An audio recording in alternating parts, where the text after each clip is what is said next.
You might be thinking about now, how good are AI companies at being intentional about risk? What's their track record for self-regulation, for instance? And honestly, so far, the track record isn't that great. And so this year, mindful of issues like this, governments are beginning to step in and take regulation seriously. In fact, one of the most advanced efforts is before the House of Commons here in Canada. It's the AI and Data Act that's under consideration. It will probably be passed, and it could go into effect as early as 2 or 3 years from now. And it basically says that harm to people and harm to property done by AI in Canada is illegal, and companies that do this could get fined 5% of their total worldwide revenues for a year, pretty big amount of money, and they could be charged criminally.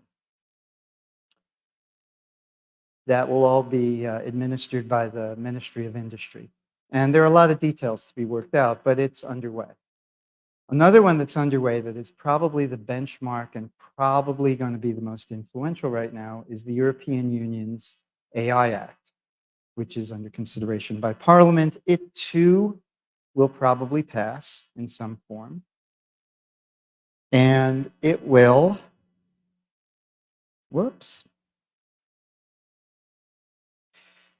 and it does a really interesting thing, which is it targets any company that does business in Europe or gathers data in Europe, which right now means pretty much any AI effort.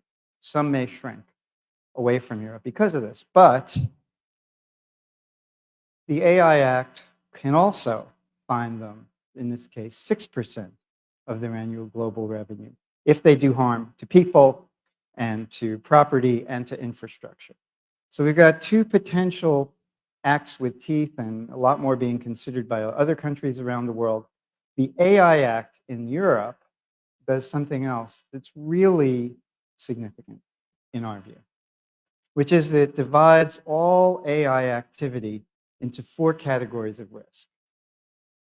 And by doing this, it opens the conversation about what does it mean to be intentional about risk. What does risk mean around AI systems? So minimal risk systems are those which really can't harm people. So for instance, spam filters and a lot of computer games and industrial management systems. Limited risk systems, and those won't be regulated. Limited risk systems are those in which machines talk to people, so including virtual therapists and virtual friends. And those will be okay as long as they don't pretend to be human. High-risk systems include self-driving cars, a lot of predictive analytics, medical research systems, anything where, on one hand, the benefits are huge, and on the other hand, there is the possibility of danger to people. And here, something unprecedented would happen, which is that before they're released, the programs would have to be approved by an independent auditor, kind of like publicly traded companies and their annual reports and their financials. That hasn't happened before, and it took years for the financial systems to accept external independent auditors. And now we're going to be asking tech companies to do it. So there's going to be a lot of really interesting conversations about how that's going to work. But ultimately, companies that want to do business in Europe will have to, in some form, consider that. So that's one major change. And the other major change that is coming around the risk area is what about the programs that are unacceptable risk? So for example, real-time biometrics like facial recognition systems, or systems that target a particular group, an ethnic group or a religious group or any other group.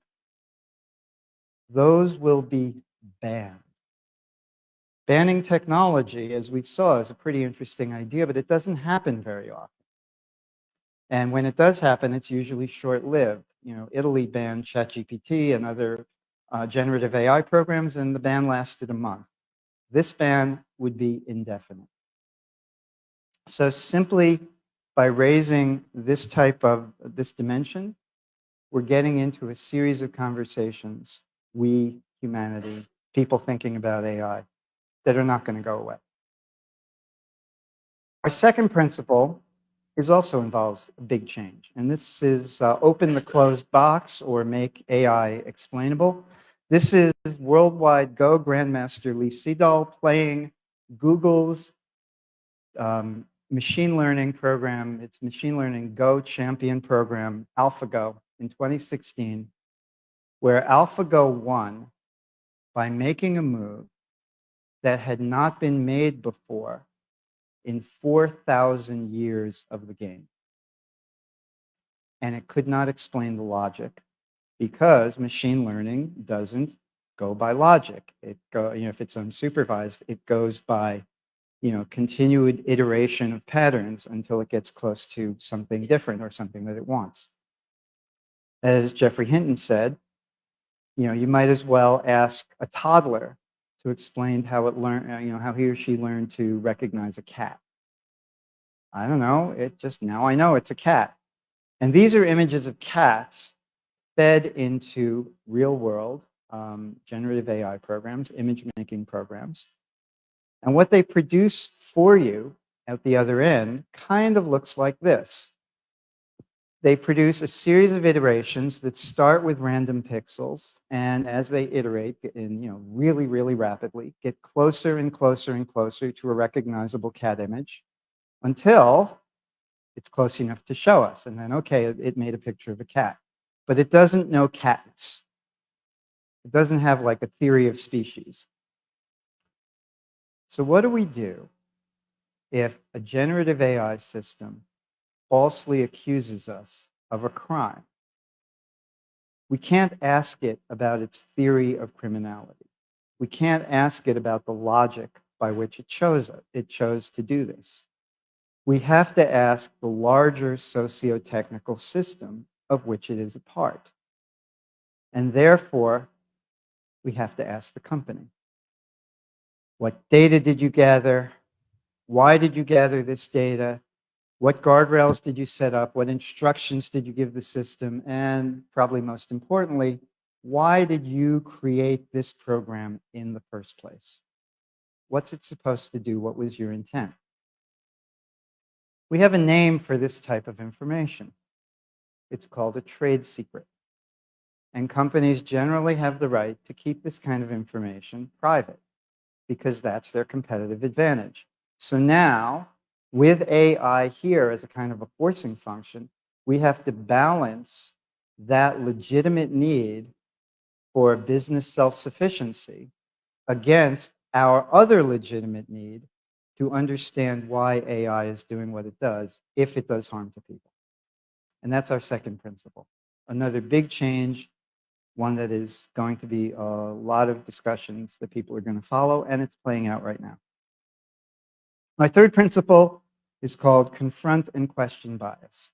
This is a slide from a pretty famous report called Gender Shades that was overseen by Dr. Joy Buolamwini at MIT a few years ago.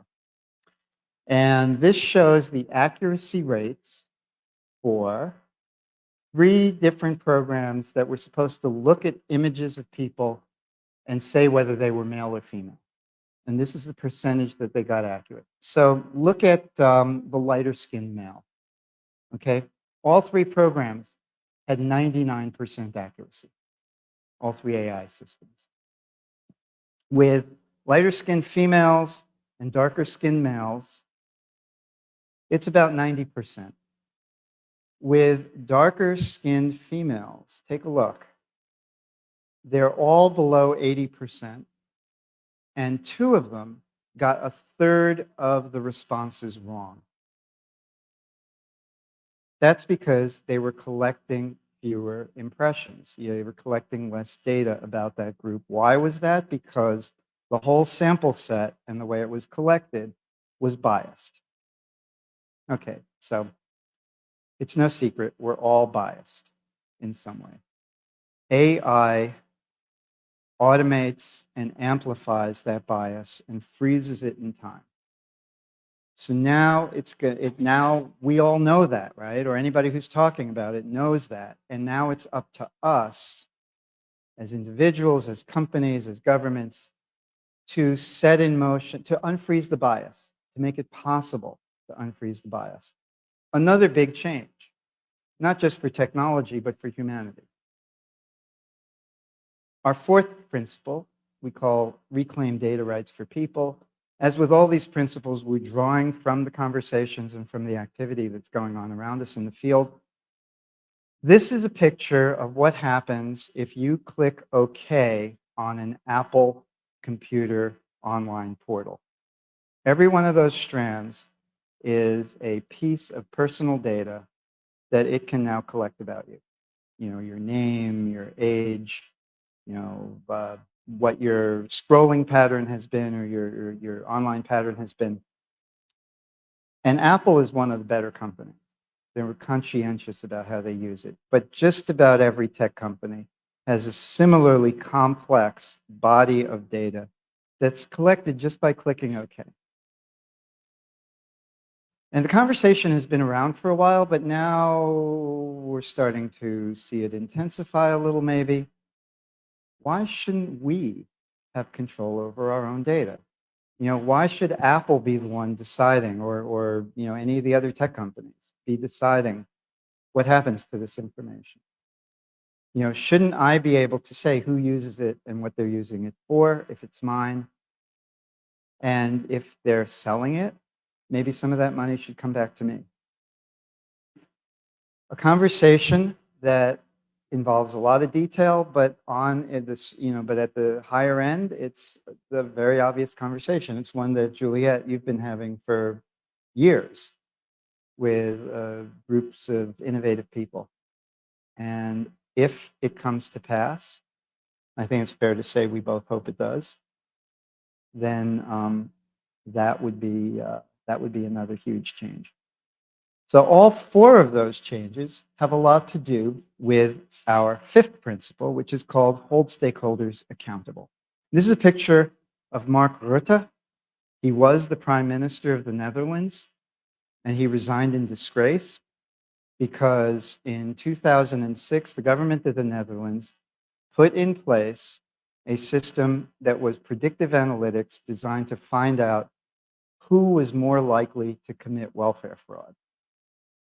It was a high-risk program. It was based on personal data. It was highly biased. It was biased against immigrants, particularly from Morocco and Turkey. It was biased against people who worked more than one job. It was biased against single parents, you know, people all with a higher level of vulnerability. And it accused 26,000 families of welfare fraud. Some of them lost their homes. They all had to return the money that they had been given. Some of them lost their homes. Some of them went bankrupt. Some went to jail. And about 1,500 children were separated from their parents. The case came to light because it was a closed box system. Nobody knew what was going on. And this is the Netherlands, by the way. This is like a country that is pretty enlightened as countries go. It didn't come to light for a few years, and then it started to leak out what was happening. Nobody really knew or made sense of it for another few years. The government had to resign. The families were supposed to be compensated, but most of them or many of them still have not been made whole. We need a better way of holding the users and sellers of AI systems accountable, or we're going to continue to have cases like this one. And by the way, neither of the two laws, the AIDA in Canada or the AIA in Europe, neither of them apply to government. They're not talking about government AI systems, but they both do apply to the contractors who sell to government. So I have my own way of thinking about accountability. And how many people in this room are parents?